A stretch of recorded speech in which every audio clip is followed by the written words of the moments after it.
Hello दोस्तों, स्वागत है आपका मेरे YouTube चैनल परीक्षा प्लान में। तो जैसा कि आप लोगों को पता है कि साइंस को NCERT से पढ़ रहे हैं, तो क्लास 6 की बुक का 8वां चैप्टर है प्रकाश, छायाएं एवं परावर्तन। इसके अलावा प्रीवियस ईयर के जितने भी पेपर हुए हैं उनमें साइंस के जो भी प्रश्न हैं उन सभी प्रश्नों को सॉल्व भी करवा रहे हैं, तो आप लोग वो वीडियो भी अवश्य देखिएगा, क्योंकि प्रीवियस ईयर के क्वेश्चंस हैं वो बहुत ही ज़्यादा हेल्प करते हैं। तो चलिए आज की वीडियो को शुरू करते हैं। आज के चैप्टर में पारदर्शी, अपारदर्शी, पारभासी, प्रकाश और उसके परावर्तन के बारे में जानेंगे, छायाओं के बारे में जानेंगे, किस प्रकार से छायाएं बनती हैं। तो आपको इससे 1 या 2 प्रश्न मिलेंगे, तो इसको ध्यान से पढ़िएगा और समझते चलिएगा। तो चलिए शुरू करते हैं। लिखा है, हम अपने चारों ओर अनेक प्रकार की रंग बिरंगी वस्तुएं देखते हैं। स्कूल जाते समय हम अनेक वस्तुएं जैसे कारें, बसें, साइकिलें, वृक्ष, जंतु तथा कभी कभी कुछ पुष्प देखते हैं। आपके विचार से हम इन वस्तुओं को कैसे देखते हैं? रात्रि के समय जब पूर्ण अंधकार हो तब इन्हीं स्थानों के बारे में विचार कीजिए। आप क्या देखेंगे? मान लीजिए रात्रि के समय आप पूर्णतः अंधेरे कमरे में जाते हैं। क्या आप कमरे में रखी हुई किसी भी वस्तु को देख पाते हैं? लेकिन जब आप कोई टॉर्च अथवा मोमबत्ती जलाते हैं तो उस कमरे में रखी हुई वस्तुओं को देख सकते हैं। क्या ऐसा नहीं है? बिना प्रकाश के वस्तुओं को नहीं देख सकते। प्रकाश वस्तुओं को देखने में हमारी सहायता करता है। तो बिल्कुल सही बात है, हम लोग बिना प्रकाश के वस्तुओं को नहीं देख सकते, यानी कि हमारी जो आँखें हैं बिना प्रकाश में वस्तुओं को नहीं देख सकते। प्रकाश जो है वस्तुओं को देखने में सहायता प्रदान करता है। आगे लिखा है, टॉर्च का बल्ब एक ऐसी वस्तु है जो स्वयं प्रकाश देता है। सूर्य आकाश में एक ऐसा पिंड है जो पृथ्वी को प्रकाशित करता है। दिन के समय हम इसी प्रकाश में वस्तुओं को देखते हैं।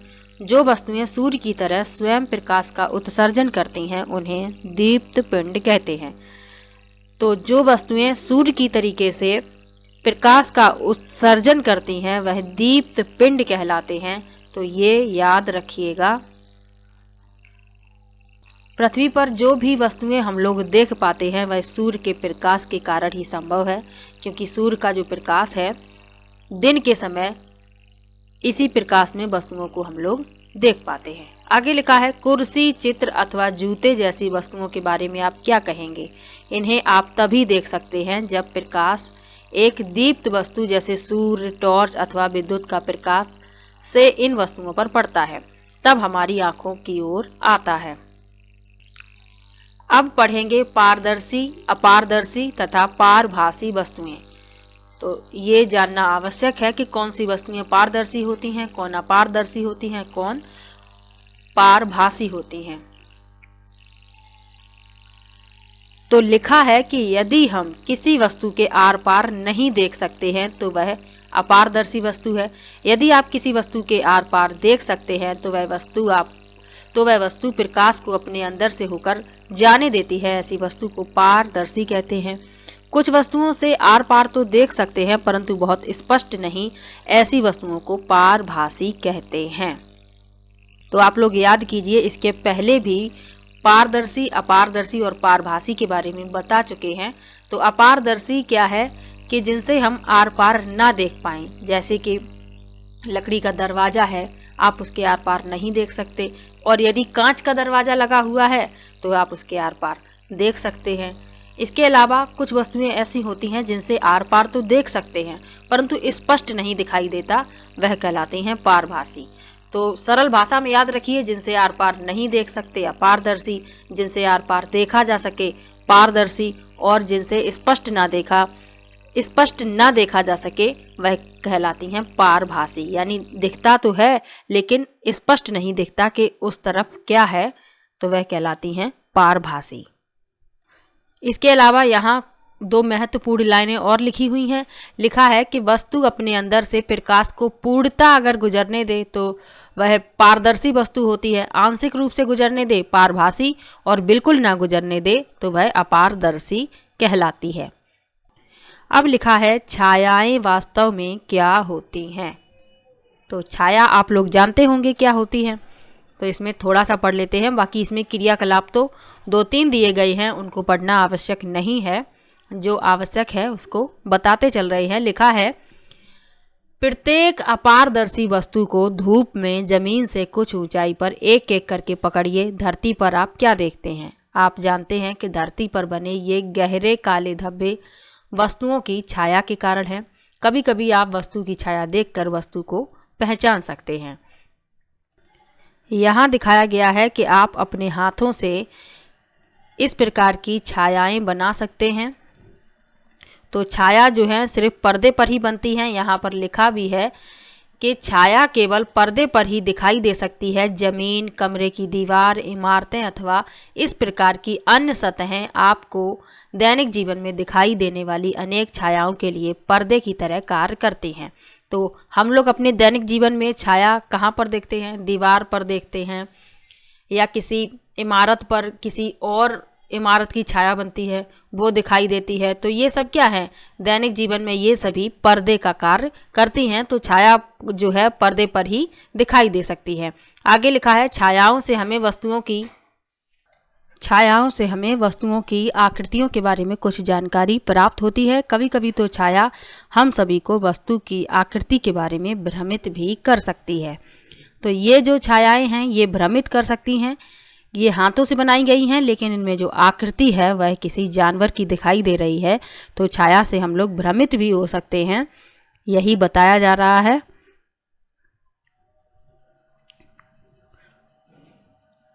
तो यहाँ लिखा भी है कि चित्र में कुछ छायाएं दिखाई गई हैं जिन्हें अपने हाथों से बनाकर विविध जानवरों की छाया होने का भ्रम उत्पन्न कर सकते हैं। तो छाया जो है वह ऐसे बनती है, यदि कोई वस्तु जो है वह प्रकाश के मार्ग में आती है तो प्रकाश उससे आर पार नहीं जा पाता, यानी जो छाया बनती है वह अपारदर्शी वस्तुओं की बनती है और उसी आकृति की छाया हमें दिखाई देती है। आप लोग यहाँ पर देख सकते हैं। अब लिखा है सूची छिद्र कैमरा, तो इसके बारे में जान लेते हैं। यहाँ पर इसके बनाने के लिए लिखा हुआ है क्रियाकलाप में कि कैसे इसको बनाना है, लेकिन हमें बनाने की आवश्यकता नहीं है। हमें सिर्फ इसके बारे में जानकारी प्राप्त करनी है कि ये क्या होता है। तो यहाँ लिखा है, शायद आप यह सोचते हों कि किसी कैमरे को बनाने के लिए हमें बहुत सी सामग्री चाहिए, लेकिन यदि हम केवल सरल सूची छिद्र कैमरा ही बनाना चाहते हैं तब ऐसा नहीं है। तो सूची छिद्र कैमरा एक साधारण कैमरा होता है, ये आप लोग समझ लीजिए, जिसमें कोई लेंस नहीं होता। प्रकाश एक बहुत छोटे पिन के आकार के छेद से गुजारा जाता है, यानी इसमें कोई लेंस नहीं लगा होता है और प्रकाश को एक बहुत छोटे यानी पिन के आकार के छेद से गुजारा जाता है और इसके चारों ओर उचित आवरण करके इसे प्रकाश रोधी बनाया जाता है और पर्दे पर वास्तविक और उल्टा प्रतिबिंब बनता है। तो आप लोगों को ये याद रखना है कि सूची छिद्र कैमरे से जो प्रतिबिंब बनता है वह बनता है वास्तविक और उल्टा। ये प्रश्न पूछा जा चुका है कि सूची छिद्र कैमरे से कैसा प्रतिबिंब बनता है, तो वास्तविक बनता है और उल्टा प्रतिबिंब प्राप्त होता है। इसका उपयोग किया कब जाता है तो इसके बारे में भी समझ लीजिए कि सूची छिद्र कैमरे का उपयोग सूर्य का प्रतिबिंब बनाने के लिए किया जाता है। सूची छिद्र कैमरा एक सरल कैमरा होता है, जो अभी बता दिया है, लकड़ी अथवा गत्ते से बनाया जाता है। इस प्रकार से यहाँ आप देख सकते हैं, और इसका उपयोग सूर्य का प्रतिबिंब बनाने के लिए किया जाता है। और प्रतिबिंब तभी संभव है जब सूर्य का प्रकाश एक सरल रेखा में गमन करता हो।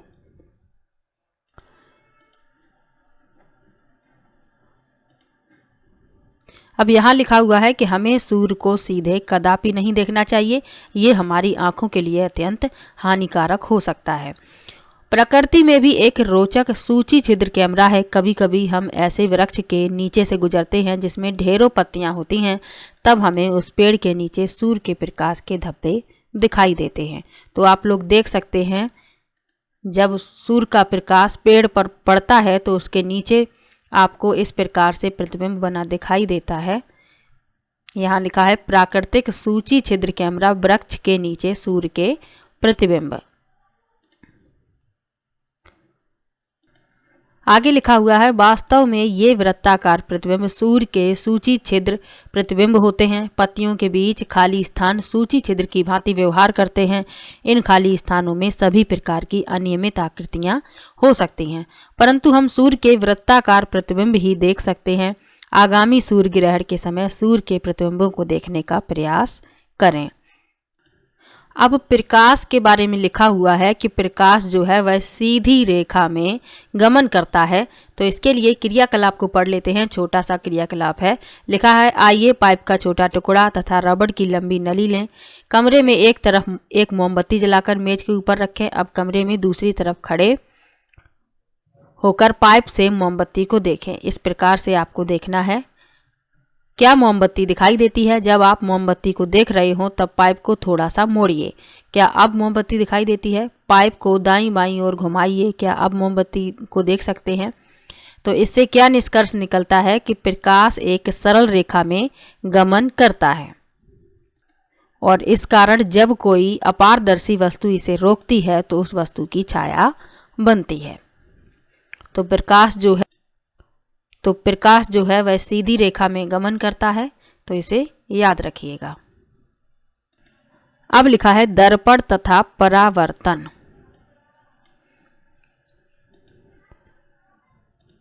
लिखा है, हम सभी घर पर दर्पणों का प्रयोग करते हैं। आप दर्पण में अपने चेहरे को देखते हैं। जो आप देखते हैं वह दर्पण में आपके चेहरे का परावर्तन है। यानी कि हम लोग अपना चेहरा दर्पण में या शीशे में देखते हैं तो वह चेहरे का क्या होता है? परावर्तन होता है। आगे लिखा है, हम दर्पण के सामने रखी वस्तुओं का परावर्तन भी दर्पण में देखते हैं। कभी कभी हम झील अथवा तालाब के पानी में पेड़ों, इमारतों तथा अन्य वस्तुओं का परावर्तन देखते हैं। तो परावर्तन के लिए छोटे से क्रियाकलाप हैं, इन्हें पढ़ना आवश्यक है तो परावर्तन अच्छे से समझ में आ जाएगा। लिखा है, यह क्रियाकलाप रात्रि के समय अथवा एक अंधेरे कमरे में किया जाना चाहिए। अपने किसी मित्र से कहिए कि वह एक हाथ में दर्पण लेकर कमरे के एक कोने में खड़ा हो जाए। एक हाथ में टॉर्च लेकर आप कमरे के दूसरे कोने में खड़े हो जाएं। टॉर्च के कांच को अपनी उंगलियों से ढक लीजिए तथा टॉर्च को जलाएं।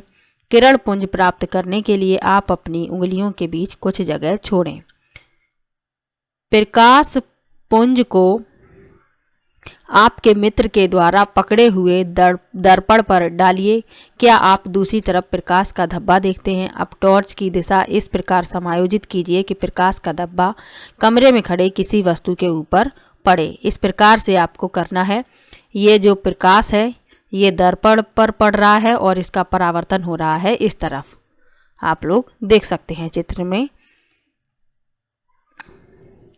यह क्रियाकलाप सुझाता है कि दर्पण अपने ऊपर पड़ने वाले प्रकाश की दिशा को बदल देता है। यहाँ वर्णन किया गया है कि क्रियाकलाप यह दर्शाता है कि प्रकाश सरल रेखा के अनुदिश गमन करता हुआ दर्पण से परावर्तित हो जाता है। तो परावर्तन को समझाने के लिए ये क्रियाकलाप पढ़ना आवश्यक था। तो आज का ये लेसन है यहीं पर समाप्त होता है। ये क्रियाकलाप भी परावर्तन को ही समझाने के लिए लिखा हुआ है, तो परावर्तन को एक क्रियाकलाप से समझा दिया है। तो आज के लेसन में पारदर्शी, अपारदर्शी, पारभासी, प्रकाश का परावर्तन, सूची छिद्र कैमरा, इन सब के बारे में जाना। इससे आपको 1 या 2 प्रश्न मिलेंगे।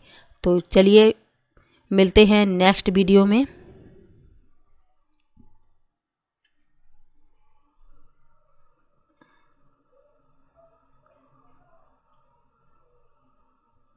तो वीडियो कैसा लगा कमेंट बॉक्स में ज़रूर बताइएगा। वीडियो को लाइक कीजिए, शेयर कीजिए और चैनल को सब्सक्राइब कर लीजिए।